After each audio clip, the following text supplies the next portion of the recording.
Growing up, I always knew my place in the family pecking order, dead last. My name is Emma, and for as long as I can remember, my older sister Kate was the household superstar, while I was just there. I still remember the kitchen table moment when I was 7 years old, proudly showing Mom my perfect spelling test. She barely looked up, her focus glued to Kate's college applications sprawled across the table. "That's nice, honey," she murmured, already flipping through another draft of Kate's essay. "Now, Kate, what if we rephrase this section about your volunteer work? It'll really make you stand out."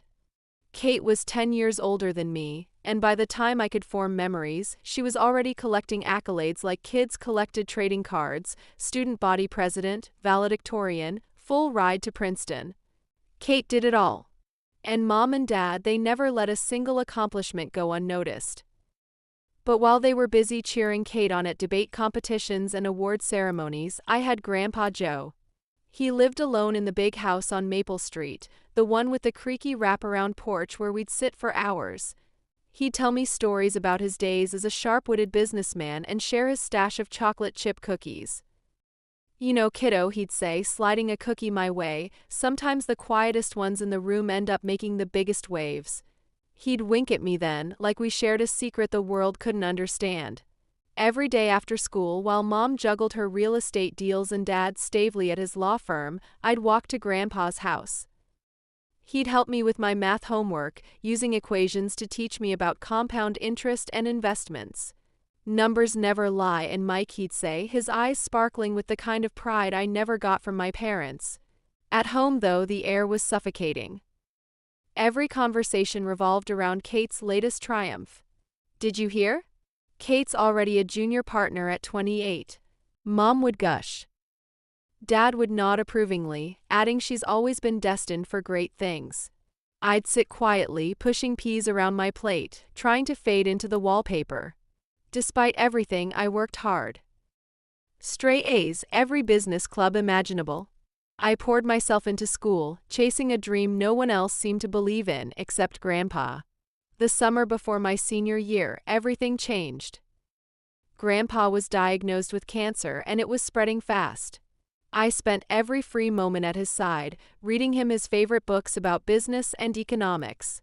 Even as his body weakened, his mind remained sharp. "Emma," he rasped one afternoon, his hand cool and fragile in mine. "Promise me something." "Anything," I whispered, fighting back tears. "Go to college. Study business like we always talked about. Don't let anyone tell you what you can't do." "I promise." I choked out. I'd already started looking at schools. State University has an amazing business program. He smiled weakly, his eyes full of pride. "That's my girl. And remember, what do numbers never do?" "They never lie," I said, managing a small smile. 2 weeks later, he was gone. The funeral was a blur of black dresses and hollow condolences. Kate flew in from New York, making sure everyone knew how much she'd sacrificed to be there. Mom fussed over Kate's travel arrangements more than she mourned Grandpa. I threw myself into my college applications, determined to honor my promise. When my acceptance letter to State University's business program arrived, I felt like I could finally breathe. I rushed into the kitchen that evening, practically bursting with excitement. "Mom, Dad, I got in. State University's business program accepted me." Silence. Mom and Dad exchanged a glance, one of those loaded looks that always meant bad news. Kate, seated at the table with them, didn't even glance up from her phone. "Honey," Mom started in her saccharine voice, "we need to talk about college." Dad cleared his throat, avoiding my eyes. "Your college fund? Well, it's gone." "What?" I asked, my voice shaking. Mom shifted uncomfortably. "We gave it to Kate. For her wedding." I blinked, sure I'd misheard. "My college fund?" "Grandpa's college fund. You gave it to Kate." "Don't be dramatic," Mom said, waving me off. "Kate's marrying James, the investment banker, remember? They needed help with the Plaza wedding and a house down payment. You'll figure something out. You're good with numbers." Besides, Kate chimed in with a smile that wasn't even apologetic. "You can be my maid of honor." Isn't that better than some boring business degree? I fled to my room, the acceptance letter crumpled in my hands, tears blurring my vision. Downstairs, I could still hear them chatting about wedding venues and centerpieces, as if they hadn't just crushed my dreams. That night, I lay awake, Grandpa's words echoing in my mind. Numbers never lie. There was something I was forgetting, something important. Then it hit me. 2 weeks before he passed, Grandpa had shown me his office, the old oak desk, the keys, the false bottom, and the drawer. Just in case, he'd said with a knowing smile. The next morning, I drove to Grandpa's house, clutching the spare key he'd given me.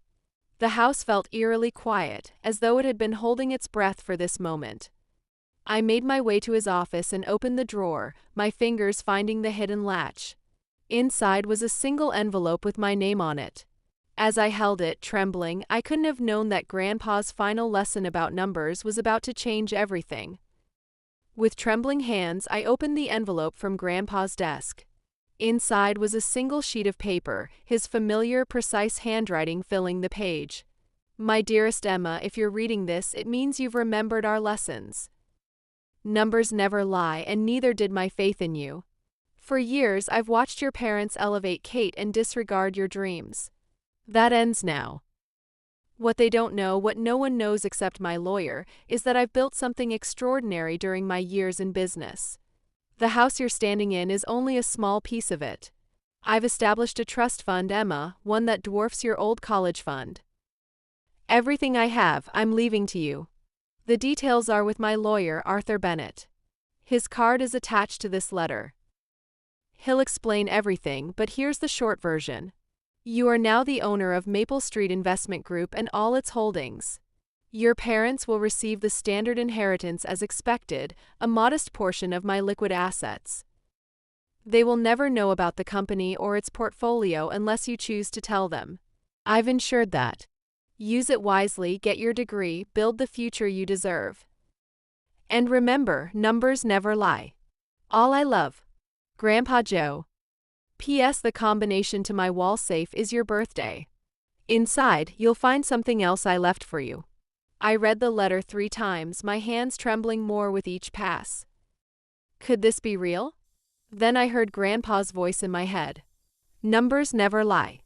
Behind Grandpa's favorite painting of the New York Stock Exchange, I found the safe. The lock clicked open and inside was another envelope stuffed with documents, deeds, bank statements, company ledgers. Maple Street Investment Group wasn't just some small business. It was a multi-million-dollar corporation with properties and investments spanning 3 states. And according to these papers, I owned all of it. The next morning, I called Arthur Bennett's office. His secretary put me through immediately when I mentioned my name. "Ah, Miss Emma," he greeted me warmly. "I've been expecting you. Your grandfather spoke highly of you. Can we meet this afternoon?" Hours later, sitting in Mr. Bennett's office, the reality of it all sank in. The trust fund, including all investments, is worth approximately $47 million, he explained. Your grandfather structured everything to ensure your complete control. The will your parents saw is only partial. The rest was transferred to you directly before his passing. Walking out of the office, I felt a strength I'd never known. My phone buzzed. A text from Mom. "Don't forget Kate's wedding planning dinner tonight. We need to finalize your maid of honor duties." I smiled. Tonight we'd have much to discuss. That evening, I arrived at the dining room to find my family deep in conversation about floral arrangements. Finally, Mom said without looking up, "We've been waiting. Kate needs to decide on bridesmaid dresses." "Actually," I said, setting my bag down, "I have something more important to discuss." Dad sighed, already defensive. "Emma, we've been over this. The money went to Kate's wedding. It's what's best for the family." "Best for the family?" I repeated, pulling out the trust documents and my state university acceptance letter. Like stealing my future was best for the family. Dad's expression darkened. "What's this about?" I spread the documents across the table. Maple Street Investment Group. Grandpa's company. It's worth millions. He left it to me. Mom's face turned ghostly pale. Kate dropped her pen. Even James looked unsettled. This can't be right, Dad stammered, flipping through the papers. Oh, it's right, I said. Grandpa taught me well. And now I'm going to college on my terms. The days of being your afterthought are over. Kate tried for her usual charm. Emma, you'll still help with the wedding, right? I mean, we're family. I laughed. Family? You mean the family that stole my college fund? Find someone else to finance your dream wedding. Maybe James can manage with his investment banker salary. Dad stood, his voice stern. Now, Emma, don't do anything rash. I cut him off. Rash? Like giving away my future to pay for Kate's second house? Don't worry, I won't make your mistakes. I'll build something real, something Grandpa would be proud of. I gathered the papers and turned to leave. Oh, and Kate, you might want to downsize your wedding plans. Something tells me your budget just took a hit. Their protest echoed as I walked out, but I didn't look back, standing later on the porch of my new home, Grandpa's home. I felt his presence, his lessons guiding me. I pulled out my acceptance letter and smiled. Numbers never lie, I whispered. And for the first time, I was the one holding the pen to write my story. The next few weeks were a whirlwind of change. I moved into Grandpa's house, spending evenings in his, now my office, poring over years of business records and investment portfolios. It was overwhelming at first, but Mr. Bennett guided me through every step. Your grandfather often spoke of your potential, he said during one meeting. He was confident you'd excel at this. His faith in me felt like a lifeline.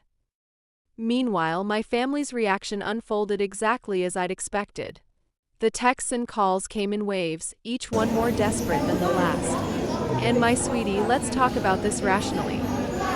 Mom, Princess, we can work something out. Dad, you're being ridiculous. This is my wedding we're talking about. Kate. I ignored them all. Instead, I focused on preparing for college and acclimating to my new role. Grandpa had left a strong management team in place at Maple Street Investment Group, ensuring I could oversee operations while pursuing my education. But it didn't take long for the situation to escalate. One morning, I walked into the kitchen to find Mom sitting at the table, clutching a coffee mug like it was her last grip on sanity. We need to talk, she said, her voice trembling, about your father. I poured myself a coffee and leaned against the counter, keeping my distance. How did you get in? She glanced down, sheepish. I still had your grandfather's spare key. I raised an eyebrow but said nothing. Emma, please. She took a deep breath, her tone shifting to one of carefully crafted concern. Your father, he's not well. The stress of all this, the shock, it's affecting his health, his blood pressure. I cut her off, my voice sharp. You're really going to play the guilt card after everything you've done? Her composure cracked. We did what we thought was best. She snapped, standing abruptly. Kate's wedding, her house. These are important family milestones. And my education wasn't. I shot back. My future didn't matter to you. Of course it mattered. But she faltered, searching for the words. Kate needed. Kate needed. I repeated bitterly. Kate always needed. And Kate always got. Well, guess what? Grandpa made sure I'd never have to depend on what Kate needed ever again. Her face hardened, a flash of anger overtaking her guilt. Your grandfather would be ashamed of how selfish you're being, keeping all this money to yourself while your sister has to scale back her wedding plans. Grandpa would be ashamed. I walked to the office and returned with the letter he'd left me. I thrust it into her hands. Read it. Read how he watched you favor Kate all these years. Read how he made sure I finally get a chance at my own dreams. Her hands trembled as she read the letter. With each line, the color drained from her face. When she looked up, tears welled in her eyes. Emma, we never meant. Get out, I said quietly but firmly, and leave the key. Her hand lingered on the table as she set the key down. We're still your family. Family? I gestured to the door. Family doesn't steal from each other. Family doesn't dismiss dreams. Family doesn't play favorites for decades and then cry foul when the tables turn. After she left, I called a locksmith to change all the locks. Then I called Mr. Bennett. Can they challenge the will? I asked. Your grandfather was thorough, he assured me. The trust is ironclad.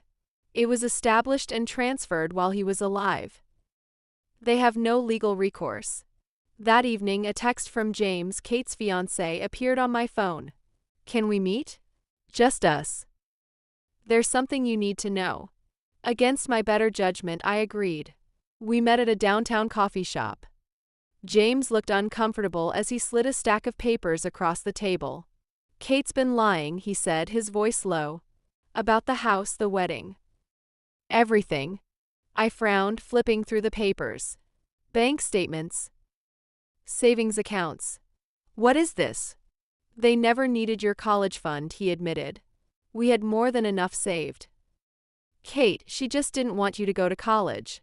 She was afraid you'd outshine her. A cold, bitter anger surged through me. Why are you telling me this? James hesitated, then sighed. Because I can't marry someone like that. I called off the wedding this morning. The fallout was immediate. Dad called, furious, accusing me of destroying Kate's happiness. Mom sent long emails about forgiveness and family duty. And Kate? She shoved up at my house that night, mascara streaked down her face, pounding on the door. This is all your fault, she screamed through the intercom. James left me because of you. I watched through the security camera, calm in the face of her fury. No, Kate, I replied through the speaker. James left because he found out who you really are. The same person who stole her sister's future out of pure spite. Her face twisted in rage. You think you're so smart now with your big house and your company? You're nothing. You'll always be nothing. Just the little sister who needed Grandpa to buy her success. I let her rant, her voice echoing in the night. When she finally ran out of steam, I pressed the intercom button again, my voice steady. The difference between us, Kate? You peaked in high school. But me? I'm just getting started. The camera captured her expression, shock, followed by bitter realization. For the first time, Kate understood that she wasn't the star of this story anymore. As she drove away, Grandpa's words echoed in my mind. Numbers never lie. And now, for the first time, the numbers were finally on my side. The weeks after Kate's meltdown marked a turning point. State University's fall semester was starting, and I threw myself into preparing for classes. My home office, newly equipped thanks to Mr. Bennett's help, became my command center for running Maple Street Investment Group remotely. But my family wasn't ready to let go. Miss Emma Maria, my secretary, called one morning. Her voice carried a hint of apprehension. Your father's here at the company office. He's demanding to speak with you about some investment opportunities. I set aside the quarterly reports I'd been reviewing. What kind of opportunities? Something about property developments and family business ventures. He's very insistent. Of course he was. Dad wasn't here out of concern. He was a lawyer. He knew exactly how much Maple Street was worth. Tell him I'm in meetings all day, I reply coolly. And Maria? Let security know he's not authorized to access any company information. Dad didn't give up easily. He began sending me elaborate business proposals, overly ambitious development projects, wrapped in flowery language about restoring family unity through shared ventures. Then came the email from Kate. Dear Emma, I know we've had our differences, but I've been doing some thinking. I've enrolled in business school. I want to understand what Grandpa taught you to learn about the company. Maybe we could work together. I could start at entry level, learn the ropes. I know I messed up with the college fund thing. I was jealous and insecure, but we're sisters. Doesn't that count for something? Love, Kate. I stared at the email, her words stirring a mix of skepticism and painful memories. I thought of the years of favoritism, the betrayals. Then I remembered a conversation with Grandpa shortly before he died. The hardest part of business, he'd said, isn't making money.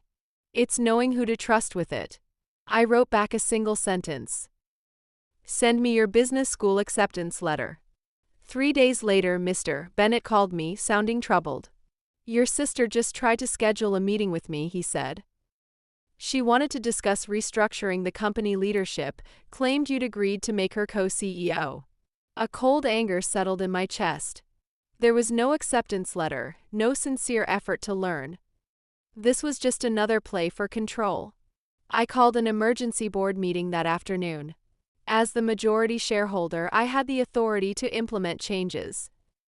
Effective immediately, I announced no immediate family members may be hired without unanimous board approval and verified qualifications. The policy passed without hesitation. That evening, my phone buzzed with a series of increasingly volatile texts from Kate. How dare you block me from my family's company? You're nothing but a spoiled brat who got lucky. Mom and Dad are heartbroken. Is that what you wanted? I was debating whether to respond when my home security system alerted me to movement on the porch. The camera showed Mom, Dad, and Kate standing there, their expressions a mix of determination and frustration. Emma, open up. Dad called out. We need to talk about the company. I pressed the intercom button, my voice steady. There's nothing to talk about. The company isn't family property, it's a professional business. We're your family, Mom cried. You owe us. I owe you nothing, I interrupted. Kate tried to lie her way into a role she isn't qualified for. Dad wants to use the company to fund his pet projects, and you're enabling all of it. You ungrateful little. Kate started, but Dad placed a hand on her arm. Princess, he said, switching to his lawyerly tone. Let's be reasonable. We could all benefit from working together. Your sister has valuable experience. In what? I cut him off. In taking what doesn't belong to her. In manipulating people to get her way? No thanks. This isn't over, Kate spat as they finally turned to leave. You can't hide behind Grandpa's money forever. I watched them drive away, then called Mr. Bennett. I need to know if there's any other way they could interfere with the company, I said. I'm already on it, he assured me. Our legal team is drafting a comprehensive protection plan. But Emma, there's something else you should know. What is it? Your grandfather left one more provision in the trust. It won't activate until your next birthday. I froze. What kind of provision? I'm not at liberty to say just yet, he replied, his tone measured. But I can tell you this, it's something significant. And just like that, I realized this battle wasn't over. The family drama had only just begun. My 25th birthday dawned on a crisp autumn morning, the kind of day Grandpa would have loved. But I couldn't enjoy it. Not with Mr. Bennett's promised call looming over me. Grandpa's final surprise had been a cryptic weight on my shoulders for months. When the call came, his words stopped me cold. Emma, your grandfather left a video for you. He was very clear, it wasn't to be shown until this exact day. An hour later, I sat in Mr. Bennett's office, the air thick with anticipation. When Grandpa's face flickered onto the screen, my chest tightened.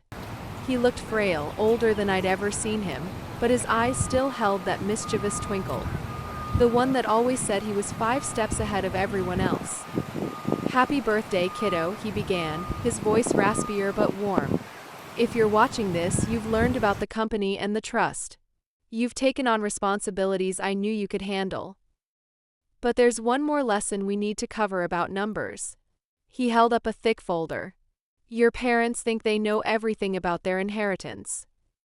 What they don't know is that their portion came with conditions that activate today. My breath hitched as he continued. Their inheritance has been held in trust until now. If they've proven themselves responsible, supportive, and considerate, particularly to you, it becomes theirs, no strings attached. But if they've shown themselves to be selfish, manipulative, or unworthy, his smile faded, replaced by a look of quiet resignation.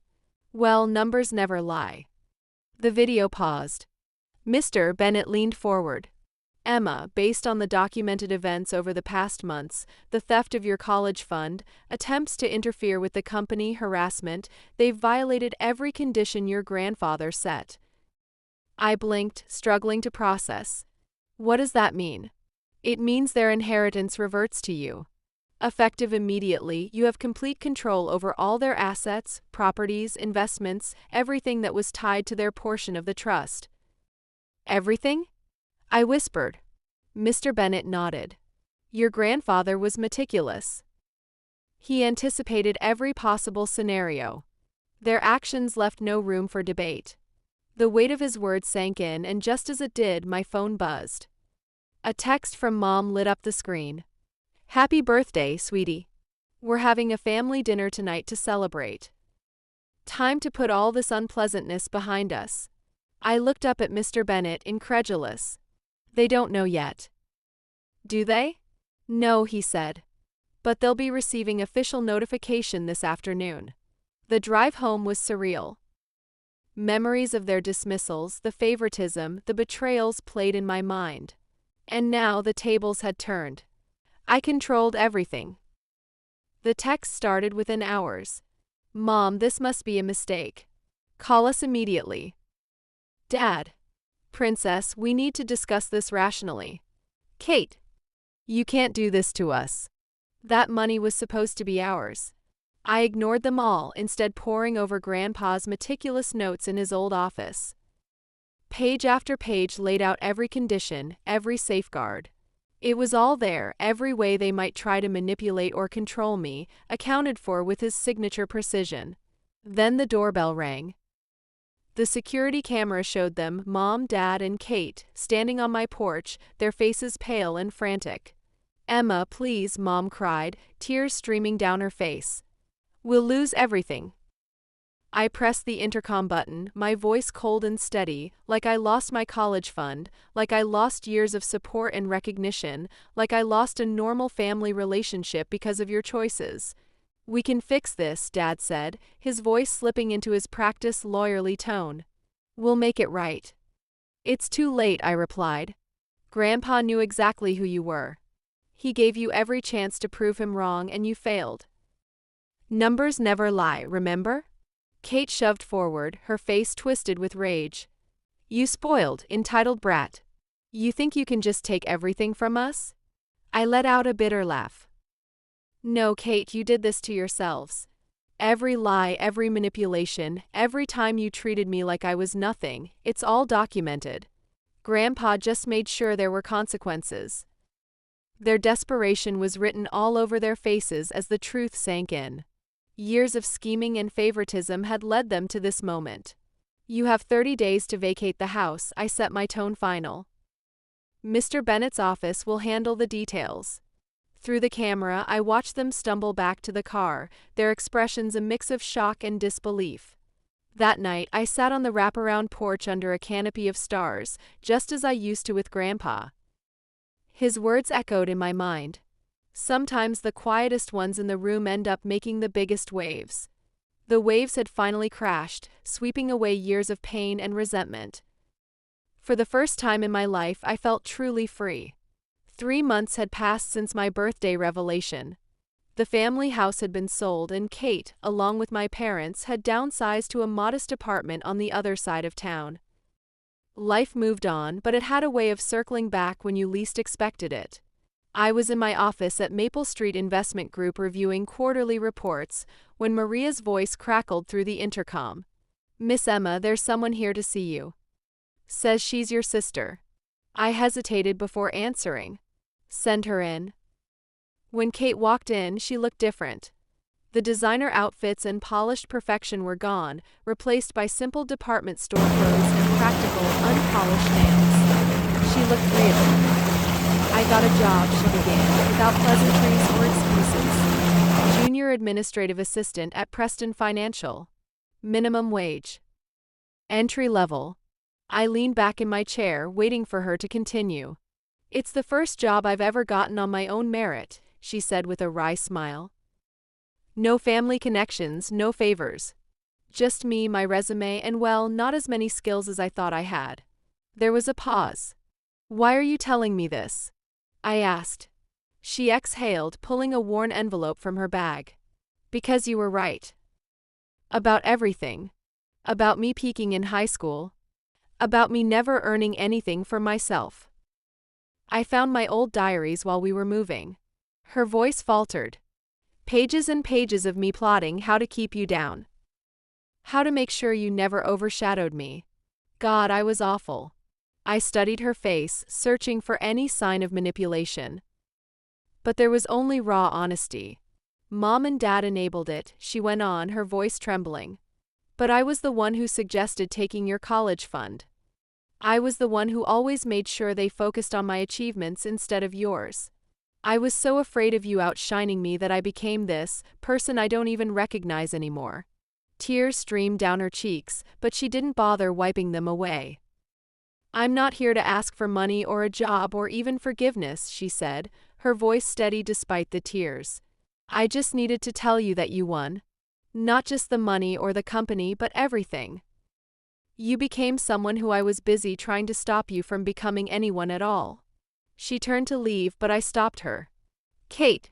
She paused, glancing back over her shoulder. Grandpa used to say something about waves and quiet people, I said. But he also said something else about second chances being earned, not given. She nodded slowly, understanding what I meant. I guess I should start with earning my own way then. That's probably a good place to start, I agreed. But Kate? When you've really done the work, when you've earned it, maybe we can talk about what comes next. She managed a walking out. After she left, I leaned back in Grandpa's old chair, the weight of the moment settling over me. My phone buzzed and I glanced down to see a text from Mom. Your father and I are selling our remaining assets to pay for night school. He's learning bookkeeping and I'm studying to be a teacher's assistant. We should have supported your education when we had the chance. We're sorry, not for losing the money, but for losing you. I set the phone down, letting their words sink in. Grandpa had always said numbers never lied, but sometimes they revealed truths that people couldn't see until it was too late. That evening, as the sun dipped below the horizon, I walked through Grandpa's house, my house now. Memories of afternoons at here with him filled my mind. On my desk, the latest quarterly report showed Maple Street Investment Group thriving under my leadership. I picked up my phone and typed out a reply. Asterisk, dear Mom and Dad, I hear Preston Financial has some good entry-level positions. No guarantees, but if you're serious about earning your way back, maybe that's a place to start. Numbers never lie, but they can also show us the way forward. Love, Emma. As I sat on the wraparound porch, watching the last light fade from the sky, I thought about Grandpa's lessons. Numbers had taught me so much, but they weren't the most important lesson. Sometimes, the biggest waves aren't the ones that crash violently, but the quiet ripples that follow, reshaping everything in their path. Grandpa had been right all along. Numbers never lie, but they can teach us to see the truth, and maybe even start again.